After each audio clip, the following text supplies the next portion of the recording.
नमस्कार बच्चों, आप सभी का इस सेशन में हार्दिक स्वागत। आज अपन राजस्थान अध्ययन का जो नेक्स्ट जो चैप्टर है, चैप्टर 7, उसके ऊपर चर्चा करने वाले हैं। इससे पहले अपन 5 सेशन कंप्लीट कर चुके हैं। ये अपना नेक्स्ट सेशन हो जाएगा 6 नंबर वाला। ठीक है, ये अध्याय जो 7 है, इसके ऊपर आज अपन विस्तृत चर्चा करेंगे। ठीक है, तो प्लीज़ जो बच्चे नए हैं वो चैनल को सब्सक्राइब ज़रूर करें, बेल आइकन को प्रेस कर देना, जिससे आपको नोटिफिकेशन प्राप्त हो जाएगा क्लास जैसे ही अपलोड हो जाएगी। ठीक है, तो आज देखते हैं अपने चैप्टर 7 में क्या क्या आएगा। और अपना जो फर्स्ट जो ये चैप्टर है आज वाला, ठीक है 7, तो इसका नाम हो जाएगा कि जल संसाधन एवं संरक्षण। क्या हो जाएगा? जल संसाधन एवं संरक्षण। ठीक है, तो जो बच्चे नए हैं वो प्लीज़ चैनल को लाइक शेयर कर देना, है ना, कहने की आवश्यकता नहीं होना चाहिए। और जिन्होंने जो पुरानी क्लासें नहीं देखी है तो प्लीज़ एक बार जो पुरानी क्लासें हैं उनको ज़रूर देखें। ठीक है, तो सबसे पहले देखते हैं अपन अपोहा तंत्र। धरातलीय बनावट और भूगर्भिक संरचना के आधार पर किसी नदी उसकी सहायक नदियों द्वारा निर्मित जल प्रवाह की विशेष व्यवस्था अपोहा तंत्र या प्रवाह प्रणाली कहलाती है। दो अपोहा क्षेत्रों के मध्य का जो उच्च भूमि जो वर्षा जल को विभिन्न दिशाओं में विभक्त कर प्रवाहित करे, जल विभाजक रेखा कहलाती है। ठीक है, जैसे राजस्थान में स्थित अरावली पर्वतमाला, वहाँ से छोटी नदियाँ जो आगे चलकर किसी बड़ी नदी में मिल जाए और वो सहायक नदियाँ कहलाती है। ठीक, राजस्थान की जो अरावली पर्वतमाला उससे बहुत सारी नदियों का उद्गम होता है। ठीक है, तो वो जाकर किसी बड़ी नदी में मिल गई, जैसे कि बनास में छोटी छोटी मिली है, फिर बनास चंबल में, चंबल यमुना में, यमुना गंगा में, इस तरह से, और समुद्र में मिल जाती है। ठीक है, राजस्थान का जो अपोहा तंत्र है उसको 3 भागों में विभाजित किया गया है। कितने भागों में? 3 भागों में। पहला तो हो जाएगा बंगाल की खाड़ी का अपोहा तंत्र, दूसरा अरब सागर का अपोहा तंत्र, और तीसरा हो जाएगा आंतरिक अपोहा तंत्र। ठीक है, तो सबसे पहले बंगाल की खाड़ी का जो अपोहा तंत्र है उसके ऊपर चर्चा करते हैं। तो ये अरावली पर्वत से पूर्वी भाग में बहने वाली जो नदियां हैं, बनास है, पार्वती है, काली सिंध है, ये नदियां चंबल नदी में मिल जाती है, और चंबल यमुना में मिल जाती है, यमुना गंगा में मिल जाती है, और गंगा बंगाल की खाड़ी में जाके मिल जाती है। इन नदियों को बंगाल की खाड़ी का अपोहा तंत्र भी कहा जाता है। ठीक है, अब देखते हैं अरब सागर का अपोहा तंत्र। इसमें क्या होता है कि अरावली पर्वतमाला है, उसके पश्चिमी भाग से कुछ नदियाँ निकलती है जैसे, और वह जो बहने वाली जो नदियाँ होती है वो क्या होती है? माही, लूनी, साबरमती और पश्चिमी बनास के अंदर मिल जाती है, और ये नदियाँ अरब सागर में जाकर मिल जाती है। तो ये हो जाएगा अरब सागर का अपोहा तंत्र। नेक्स्ट है आंतरिक अपोहा तंत्र। सबसे ज़्यादा नदियाँ अपने राजस्थान में आंतरिक अपोहा तंत्र की पाई जाती है। ठीक है, ऐसी नदी जो किसी समुद्र में ना पहुँचे, वह स्थल में ही विलुप्त हो जाए, मतलब वो ना तो अरब सागर में जाएगी ना बंगाल की खाड़ी में जाएगी, वो अपने राजस्थान की सीमा के अंदर ही यहीं उत्पन्न हो जाएगी और यहीं पर विलुप्त हो जाएगी। ठीक है, तो इसको बोलेंगे अपन आंतरिक या भूमिगत अपोहा तंत्र नदी। ठीक है, जैसे कि घग्गर है, बाणगंगा, कांतली, साबी, रूपारेल, मेंथा आदि राजस्थान के आंतरिक अपोहा तंत्र की नदियाँ हैं। ठीक है, राजस्थान की कुछ जो प्रमुख नदियाँ हैं उनके ऊपर अपन चर्चा कर लेते हैं। पहले अपन ने अपोहा तंत्र के बारे में चर्चा की है, अब एक एक नदी के ऊपर भी देख लेते हैं, इंपॉर्टेंट नदियाँ जो अपने क्लास 6 की बुक के अंदर दे रखी है। ठीक है, ऐसी नदियाँ बहुत सारी है, बट अपन जिसमें जो लेवल है उस हिसाब से दे रखा है, क्लास 6 का लेवल है उसके अकॉर्डिंग दे रखा है, फिर जैसे जैसे क्लास बढ़ती जाएगी उसके अकॉर्डिंग लेवल बढ़ता जाएगा। ठीक है, तो देखते हैं अपन सबसे पहली जो नदी हो जाएगी अपनी चंबल नदी। ठीक है, तो ये राजस्थान की सबसे लंबी नदी है और एकमात्र नदी है जो वर्ष भर बहने वाली है। ठीक है, इसका उद्गम मध्य प्रदेश में विंध्याचल जो पर्वतमाला है उसमें जनापाव की पहाड़ी से होती है। ठीक है, राजस्थान में ये नदी चित्तौड़गढ़ जिले के अंदर जो भैंसरोडगढ़ से प्रवेश करती है यहाँ एक चूलिया गांव है और वहीं पर एक जलप्रपात है, चूलिया जलप्रपात राजस्थान का सबसे ऊंचा जलप्रपात है। ठीक है, ये जो नदी थी ये कोटा, बूंदी, सवाई माधोपुर, करौली, धौलपुर जिलों में बहने के बाद में ये उत्तर प्रदेश की यमुना नदी में मिल जाती है। इसकी सहायक नदियों में देखते हैं तो बनास हो जाएगी, पार्वती, काली सिंध, बेड़च, ठीक है, बेड़च, कोठारी, ये सभी नदियाँ चंबल की सहायक हो जाएगी। और ये राजस्थान का जो औद्योगिक नगर कोटा है ये चंबल नदी के किनारे स्थित है। ठीक है, नेक्स्ट नदी के ऊपर चर्चा करते हैं अपन, तो बनास नदी कौन सी हो जाएगी, बनास नदी। बनास नदी राजसमंद, चित्तौड़, भीलवाड़ा और टोंक जिले में बहकर सवाई माधोपुर में आती है और यहाँ पर एक रामेश्वरम नामक स्थान है, वहाँ जाकर चंबल में मिल जाती है। ठीक है, इसका उद्गम के ऊपर चर्चा करते हैं। राजसमंद के अंदर एक पहाड़ी है, खमनोर की पहाड़ी, वहाँ से इसका उद्गम हो जाता है और यह एक मौसमी नदी है, जिससे मौसम के अकॉर्डिंग बहती है। ठीक है, 12 मासी नहीं है। ठीक है, इसकी लंबाई लगभग 480 किलोमीटर है और यह पूर्णतः राजस्थान में बहने वाली सबसे लंबी नदी है, जो टोंक व सवाई माधोपुर नगर और बनास नदी के किनारे स्थित है। ठीक है, सवाई माधोपुर और टोंक जो है ना, दोनों बनास नदी के किनारे स्थित है, ये याद रखना। और चंबल नदी के किनारे हो जाएगा कोटा। ठीक है, बनास की जो प्रमुख सहायक नदियां हैं उसमें मैनाल, कोठारी, बेड़च और खारी, ये हो जाएगी। ठीक है, नेक्स्ट नदी के ऊपर चर्चा करते हैं तो वो हो जाएगी अपनी लूनी नदी। लूनी नदी क्या है कि अजमेर जिले में जो गोविंदगढ़ के निकट सरस्वती और सागरमती नामक दो धाराएं हैं। कौन कौन सी है, सरस्वती और सागरमती, दो धाराएं हैं। ठीक है, उनके मिलने से लूनी नदी का उद्गम होता है, अजमेर में है। ठीक है, तो ये अजमेर, नागौर, पाली, जोधपुर, बाड़मेर, जालोर जिले में होती हुई ये कच्छ की खाड़ी में जाके मिल जाती है।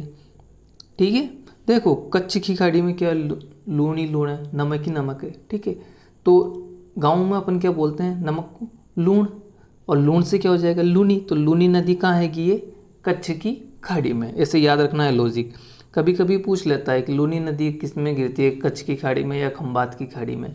ठीक है, तो ये याद रखना है अपने को। ठीक है, बाड़मेर जिले के बालोतरा तक इसका पानी मीठा होता है और बालोतरा के बाद ये पानी क्या हो जाता है, खारा हो जाता है। लूनी की सहायक नदियाँ होती है, इसमें जोजड़ी, बांडी, जवाई, मीठड़ी, खारी, सुकड़ी, सागी और ग्रही आदि ये नदियाँ इसकी लूनी की सहायक हो जाएगी। नेक्स्ट जो अपना आते हैं माही नदी, इसके ऊपर चर्चा कर लेते हैं। तो ये नदी बांसवाड़ा और प्रतापगढ़ जिले में बहने के बाद में ये खंबात की खाड़ी में मिलती है और इस नदी का जो उद्गम होता है वो विंध्याचल पर्वत माला एमपी के अंदर है, वहाँ से इसका उद्गम होता है। और माही नदी की जो सहायक नदियाँ हैं, सोम है, जाखम है, अनास, चाप, ईरू, ये सभी इसकी सहायक नदियाँ हो जाएगी। ठीक है, नेक्स्ट नदी है अपनी बाणगंगा नदी, इसे अर्जुन की गंगा भी कहा जाता है। यह नदी जयपुर के बेराट पहाड़ी से निकलती है। इस नदी का पानी भरतपुर में गना पक्षी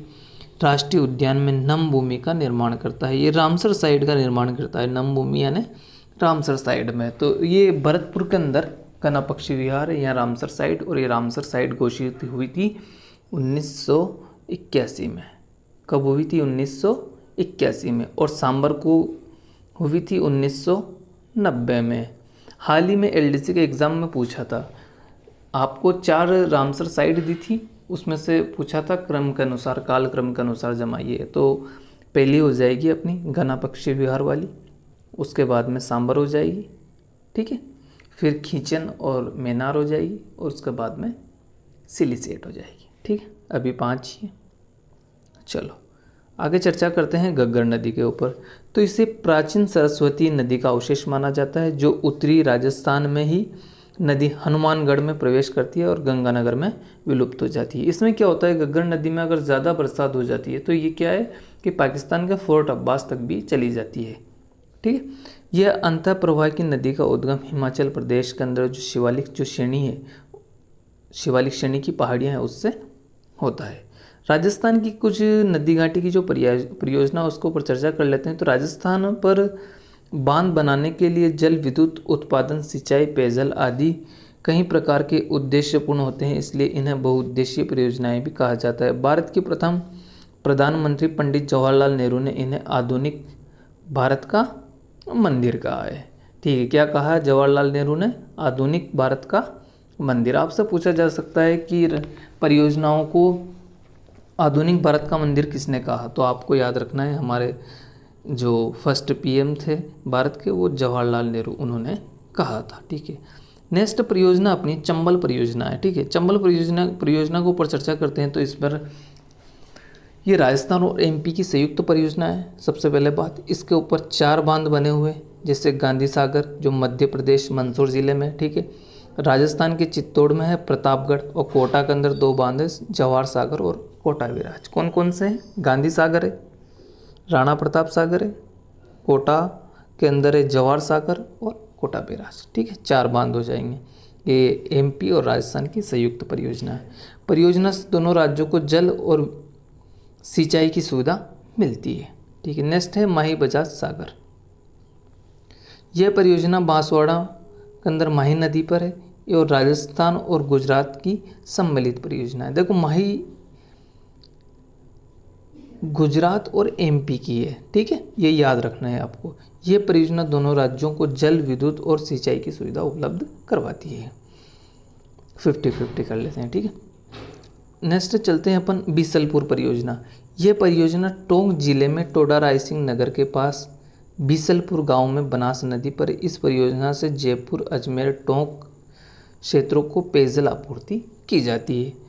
नेक्स्ट है सरदार सरोवर परियोजना। ये अपने गुजरात में जो नर्मदा नदी है उस पर गुजरात, एमपी, महाराष्ट्र और राजस्थान चारों की ही संयुक्त परियोजना है। कोई किस किस की है एक बार फिर देखिए।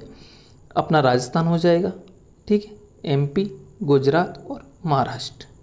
3 तो राजस्थान, गुजरात, एमपी। देखो, गुजरात और एमपी की तो अपने बॉर्डर साझा करते हैं, और एक नीचे हो जाएगा महाराष्ट्र। ये नर्मदा नदी के अंदर जो साझा परियोजना उसका हिस्सा है, चारों की कंबाइंड है। ठीक है, ये परियोजना से राजस्थान के दक्षिण पश्चिम में नहर द्वारा बाड़मेर व जालौर जिले में सिंचाई व पेयजल सुविधा उपलब्ध करवाई जाती है। ये एक बार पूछा हुआ क्वेश्चन है कि नर्मदा नदी से, ये नर्मदा ये परियोजना है, उससे सरदार सरोवर परियोजना है, सॉरी। ठीक है, तो इससे राजस्थान के कौन से जिलों को जल उपलब्ध करवाया जाता है? तो वो हो जाएगा अपना बाड़मेर और जालौर। ये पूछा हुआ क्वेश्चन है, एक बार आया था। ठीक है, तो पाली जिले में जवाई नदी, जवाई परियोजना, उदयपुर में मानसी वाकल परियोजना। ये आपसे पूछा जा सकता है एग्ज़ाम में, आराम से आएगा ये, तो आपको ये अच्छे से पढ़ लेना है। तो पाली में, पाली के तो जवाई जी हो जाएंगे, जवाई नदी के ऊपर तो जवाई परियोजना। ठीक है, उदयपुर में मानसी वाकल परियोजना, डूंगरपुर में सोम कमला अम्बा परियोजना, प्रतापगढ़ में जाखम नदी तो जाखम परियोजना। राजस्थान के लगभग हर क्षेत्र में पारंपरिक जल स्रोत जैसे कि कुएं, बावड़ी, खड़ीन ये बनाते हैं। ठीक है, तो तत्कालीन जो राजा महाराजा हुआ करते थे वो जल संरक्षण के लिए कई उपाय करते थे, तो वर्तमान में ये उपलब्ध है। और उदयपुर के राणाओं ने बहुत सारी झीलों का ये निर्माण करवाया, जैसे कि उदय सागर, फतेह सागर, गोवर्धन सागर, रंग सागर, ऐसी झीलें उदयपुर के अंदर है, इसलिए तो झीलों की नगरी कहा जाता है। समय पर जो इन्होंने निर्माण करवाया, उसी के साथ इन्होंने क्या किया था कि नहरों से इन सभी जिलों को आपस में जोड़ दिया था, जिसमें क्या होता है कि वर्षा ऋतु में जो जल आता था वो एक झील से दूसरी झील में स्थानांतरित हो जाता था। ठीक है, तो ये जिलों की नगरी कहते हैं, ये पहले ही चर्चा कर चुके हैं। ठीक है, आगे देखते हैं मेवाड़ के जो महाराणा जय सिंह थे। ठीक है, उन्होंने 1687 से 1691 के मध्य में ये उदयपुर में एक जय समन झील है, इसका निर्माण करवाया था। इसका निर्माण गोमती नदी के पानी को रोककर करवाया था, जो विश्व की मीठे पानी की सबसे बड़ी मानव निर्मित झील मानी जाती है। ठीक है, इसमें देखते हैं आगे, पुष्कर में स्थित, ये अजमेर के अंदर स्थित है पुष्कर, एक धार्मिक महत्व की एक प्राकृतिक झील है। और आना सागर जो झील है ये भी अजमेर के अंदर स्थित है। और राजसमंद जिले में स्थित राजसमंद झील है, जिसके उत्तरी भाग में 9 चौकी भी स्थित है। ठीक है, और सिरोही के माउंट आबू में राज्य की सबसे ऊंचाई पर स्थित प्राकृतिक झील है, उसका नाम निक्की झील है, ऐसा माना जाता है। इसका निर्माण देवताओं ने अपने नाखून से किया था, इसलिए इसे नक्की झील के नाम से भी जाना जाता है। ठीक है। जोधपुर में बालसमंद, कायलाना, उमेद सागर ज़िले हैं, ठीक है। जैसलमेर में चर्चा करें तो गढ़सीसर, डूंगरपुर में गेप सागर, बीकानेर में कोलायत और अलवर में सिलीसेट जिले, जिसे हाल ही में रामसर साइट घोषित किया गया है। आदि महत्वपूर्ण जल संसाधन है। राज्य में खारे पानी की जो झीलें हैं उसमें देखते हैं तो जयपुर, अजमेर, नागौर इन तीनों से घिरी हुई है सांबर झील, ठीक है। बाड़मेर में पंचभद्रा, बीकानेर में लूणकरणसर और जैसलमेर में पोखरण है। जोधपुर में फलोदी है। आदि प्रमुख खारे पानी की झीलें हैं, ठीक है। अब देखते हैं अपना नेक्स्ट, जल संरक्षण। आप सभी बच्चों से एक बार पुनः निवेदन है कि प्लीज़ जो भी नए हैं वो प्लीज़ चैनल को लाइक, शेयर और सब्सक्राइब जरूर करें और बेल आइकन को प्रेस करें, उससे आपको नोटिफिकेशन प्राप्त हो जाएगा, ठीक है। जैसे ही क्लास आएगी आपको नोटिफिकेशन मिल जाएगा, तो प्लीज़ आप अच्छे से एक दो बार इसे देख लीजिएगा। आपके एग्ज़ाम में बहुत से मतलब मान के चलिए अब 99% चांसेस रहेंगे कि इनमें से क्वेश्चंस आएंगे, चाहे राजस्थान का कोई सा भी ऑल कंपटीशन एग्ज़ाम दो जिसमें राजस्थान जीके होना चाहिए सिलेबस में, तो ये आपके लिए इम्पोर्टेंट क्लास है, ठीक है। तो उम्मीद है और जो भी अपने बच्चे या मित्र जो भी है उनको एक बार शेयर कर देना, जो भी तैयारी कर रहे हैं उनको, ठीक है। तो देखते हैं अपन जल संरक्षण। जल संरक्षण में रूफ टॉप जल संचय तकनीक से, इस तकनीक से घर पर जो अपनी जो छत होती है उस पर जो पानी, बरसात का जो पानी गिरता है उसको हम क्या करते हैं कि नीचे एक कुआं बनाते हैं और उसमें एकत्रित कर लेते हैं, जिसे टाका भी बोलते हैं ना अपन, उसमें सारा पानी एकत्रित कर लेते हैं, ठीक है। वाटर हार्वेस्टिंग, ये क्या होता है, इस तकनीकी में व्यर्थ बहने वाले वर्षा के जल को भूमिगत किया जाता है। वाटर हार्वेस्टिंग, सारा जल इकट्ठा करके और भूमिगत कर देते हैं, उससे क्या है कि भूमि का जल स्तर बढ़ जाता है। यूँ तो क्या होता है, बाहर बह गया, समुद्र में चला गया, कोई काम नहीं आया, ठीक है। अपवाह तंत्र में देखें अपन तो नदी का जल बहना और प्रवाह।